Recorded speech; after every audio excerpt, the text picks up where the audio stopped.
नमस्कार, एक नई उम्मीद में आप सभी का स्वागत है। विधानसभा सतूर बस्ती आज हम पहुंचे मुतानी मल्ले, डॉक्टर सुदर्शन कुमार एडवोकेट।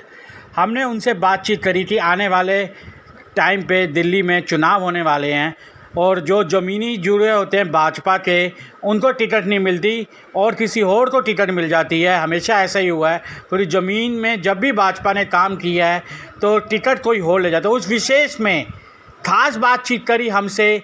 देखिए ये रिपोर्ट। 3 महीने बाद दिल्ली में इलेक्शन है और सर विधानसभा सतूर बस्ती की बात करूं तो यहाँ पर सर हमेशा एक रणनीति ऐसी रही है कि अगर भाजपा की तरफ से नेता खूब मेहनत करे लेकिन मलाई सर कोई और ले लेता है, टिकट नहीं मिल पाती। कहने का मेरा मतलब है या वो कांग्रेस में से आ जाता है या वो आप में से आ जाता है। लेकिन क्वेश्चन वहीं आ जाता है कि भाजपा जो मेहनत करता है इतने सालों से, उनको टिकट नहीं मिल पाती। सर ऐसा क्या हमें फिर से मिलेगा इस बार जब चुनाव आएंगे 3 महीने बाद?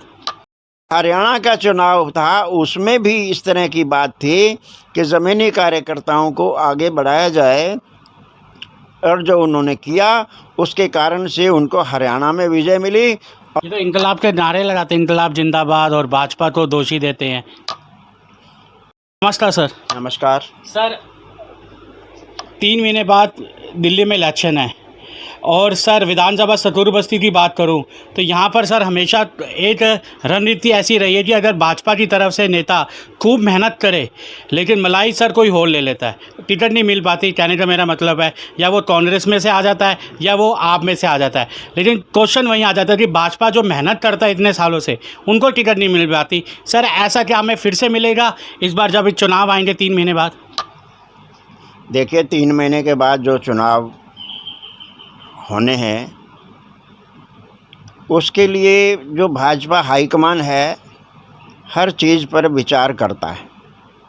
विचार करने के बाद जो भी कैंडिडेट होता है उसके लिए जो वास्तव में कार्यकर्ता है वो उसके लिए काम करता है, और जो स्वार्थ के कारण से या किसी अन्य कारण से हमारा इस संगठन में आता है तो वो फिर दाएं बाएं भागता है। अब ये ठीक है बात कि हमारा शकूर बस्ती का इतिहास कुछ ऐसा ही बताता है कि जितने लोग आए एक आधा अपवाद छोड़ करके कहीं ना कहीं वो कांग्रेस से ही आए हैं। अब जहाँ तक सवाल है कि आगे भी कांग्रेस ही आएगा भाजपा में, या जो कांग्रेस से भाजपा में आ चुके हैं उनमें से कोई होगा, परंतु मेरा ये मानना है कि इस बार क्योंकि जम्मू के अंदर भी कार्यकर्ताओं के अंदर इस बात का रोष था कि जो ज़मीनी कार्यकर्ताएं हैं उनको आगे बढ़ाया जाए,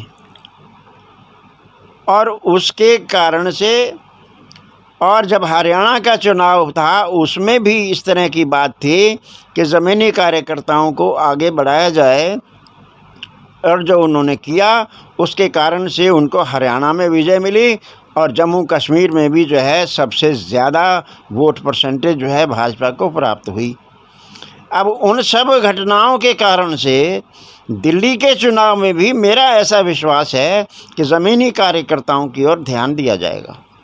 सर ज़मीनी कार्यकर्ताओं में भी ध्यान दिया जाएगा, लेकिन आपकी बातों में हमेशा रहती है। लेकिन सर हरियाणा ने दिखा दिया, जिस तरह से आपने बताया, जनता ने थोड़ी मन कटन ज़मीन से निकला।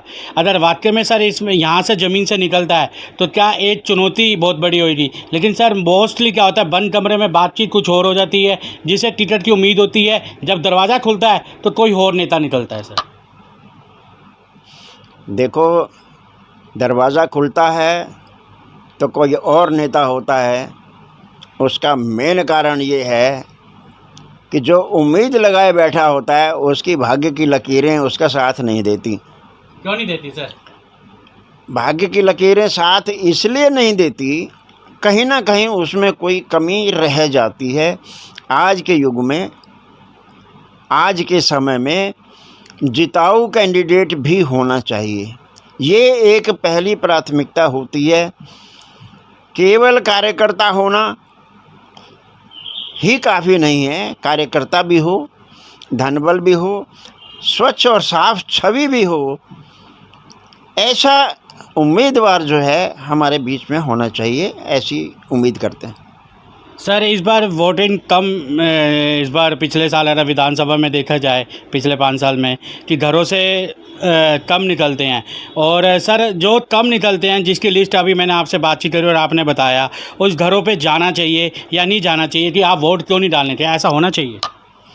देखो, मैं जो प्रैक्टिस करता हूँ, वोटिंग के बाद जो लिस्ट आती है, जिन लोगों ने वोट नहीं डाला है, मैं उनके यहाँ जा कर के उनके कुशल क्षेम जो है पूछने की कोशिश करता हूँ कि क्या कारण हो गया कि आप वोट डालने नहीं गए, और वोट डालने की महत्ता को बताते हुए उनको प्रेरित करने की कोशिश करता हूँ, और उनसे आश्वासन लेता हूँ कि अगली बार जब चुनाव होगा तो उसमें वोट देने जाएंगे। इससे मुझे लगता है कि वोटिंग परसेंटेज भी बढ़ती है और संगठन का विस्तार भी होता है। सर लास्ट शब्द है, लास्ट क्वेश्चन है कि हेल्थ मिनिस्टर जी सर कल छूट गए हैं, तो सर क्या इसका असर दिल्ली सरकार में जब आने वाले चुनावों पे क्या और पार्टियों को पड़ेगा? क्या भाजपा, क्योंकि हर कोई जमानत में आ चुका है, कोई बली कोई नहीं हुआ, जमानत में है, क्या लगता है सर चुनावों में कोई असर पड़ेगा या नहीं? देखो, राहुल गांधी भी बेल पर हैं, सोनिया गांधी भी बेल पर हैं, और बड़े बड़े नेता भी बेल पर हैं, और ये आम आदमी पार्टी के नेता भी बेल पर हैं। ये जितना मर्जी कह लें कि सत्य की जीत हुई या कुछ और कह लें, बेल पर आना कोई आरोपों से मुक्त नहीं हो जाता है। ये आरोप ऐसे तो नहीं लगते हैं, कुछ ना कुछ हुआ है, कुछ ना कुछ संज्ञान में आया है, उसके कारण से इनको जेल हुई। और ये जो है बेल भी इसलिए नहीं मिली क्योंकि ये जो गवाह हैं या फाइलें हैं या जो इनकी सरकार है, वो इसमें कुछ ना कुछ हेरा फेरी कर सकती है, सबूतों को मिटा सकती है, नष्ट कर सकती है। इस कारण से इनको बेल नहीं मिली। और ये सत्य है कि जो इन पर आरोप लगाए गए हैं ये सही साबित होंगे, समय लगेगा, सत्य की जीत उस समय होगी। ये तो इंकलाब के नारे लगाते हैं, इंकलाब जिंदाबाद, और भाजपा को दोषी देते हैं। आजकल जो एक कहावत थी, चोर मचाए शोर, वो ये आम आदमी पार्टी उसको चरितार्थ कर रही है कि चोर चोर कर रही है, चोर चोर चोर करते हुए भाग रही है, और ये खुद चोर हैं। धन्यवाद हमारे साथ चैनल के जुड़ने के लिए। धन्यवाद।